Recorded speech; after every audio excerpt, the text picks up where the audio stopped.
Hey everybody, welcome to your Relationship Workbench group. Hi everybody, welcome to your Relationship Workbench group.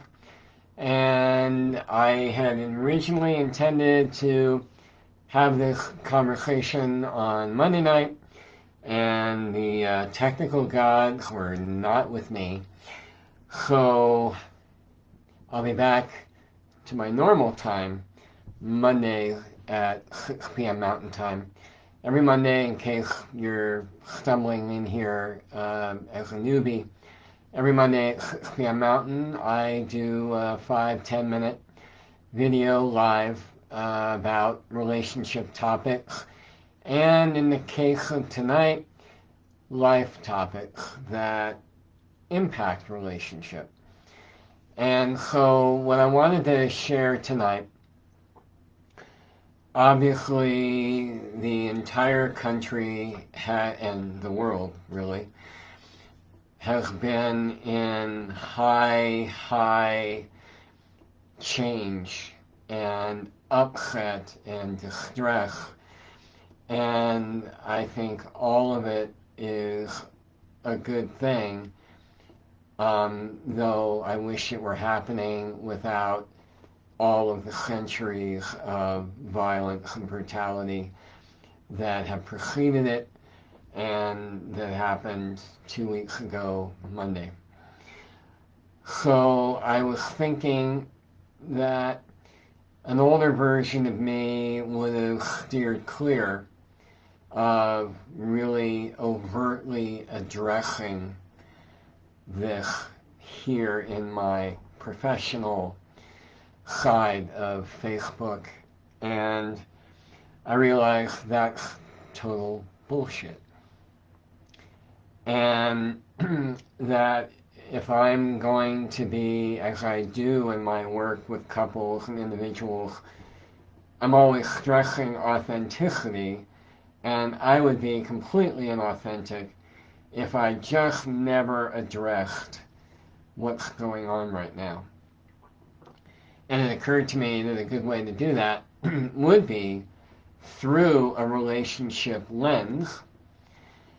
And here's the bottom line of how I think the protests and all of the racism conversation that's happening and the police brutality conversation, all of it is a gigantic playing out of the complete disconnect that I say all of us have one way or another in one area or another from other human beings that we judge, whether you tell the truth about that or not. And I think most people who say they're not judgmental are full of shit, because every single one of us is judgmental.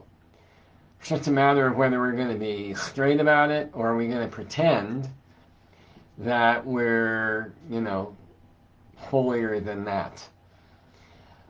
So that judgment is a big part of what undermines any relationship, romantic or platonic.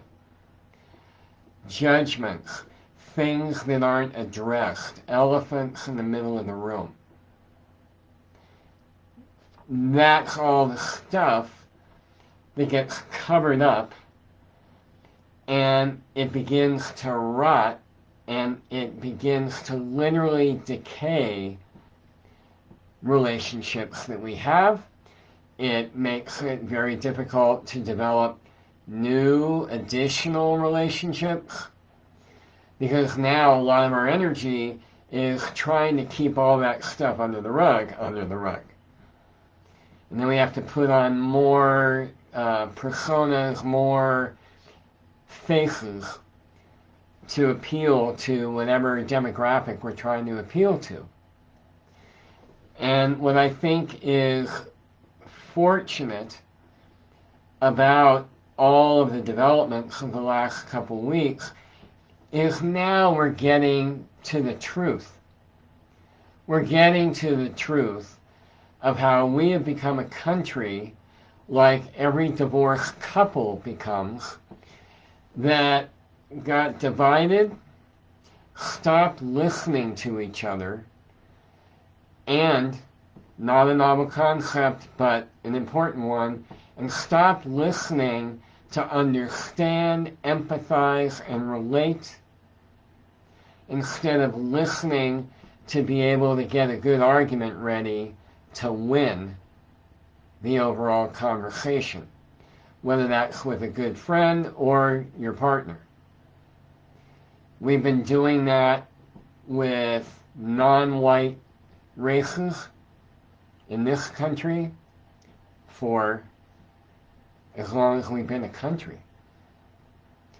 And we have conveniently overlooked stuff that just is toxic and doesn't work. And it's taken what it's taken to bring it to a flashpoint.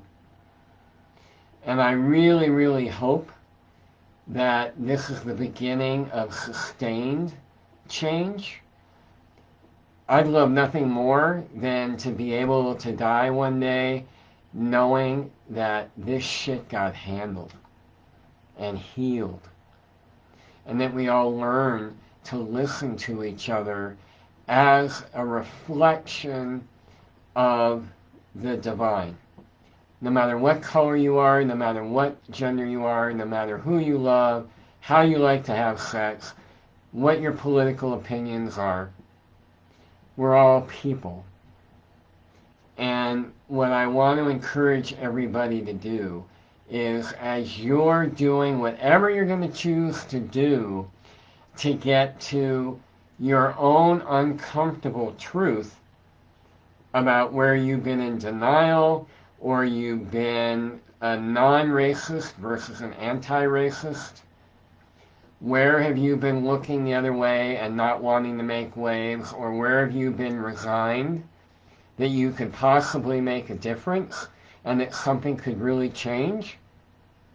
Look at how as you look at that, and I'm highly recommending that we all do, as we're looking at that, everything I just said are issues in every relationship. Every one. So use that inquiry about the global situation and look at, how have I been doing this in any of my relationships that really matter, romantic or otherwise, with your children. How have you been doing this to your children? So take a look at that. I invite you, if you are willing to do that, share in here in the group. We need to listen to each other, and we need to hear different perspectives. That's part of what I'm committing to do my part to make a substantive difference with racism and inequality of all types. I need to learn what it's like to be the people that aren't privileged like I am.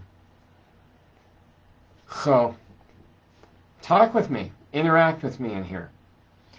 And if you do that looking and you see some things that freak you out or really, really bother you, then I invite you to, again, you can share and ask for support here in the group. It's private, except for all you group members. Or reach out to me, Geoff, Geoff, at yourrelationshiparchitect.com. I hope you and your family are safe, and I hope that you're working on getting really, really uncomfortable. I am. I'll be back next week. Take care, everybody.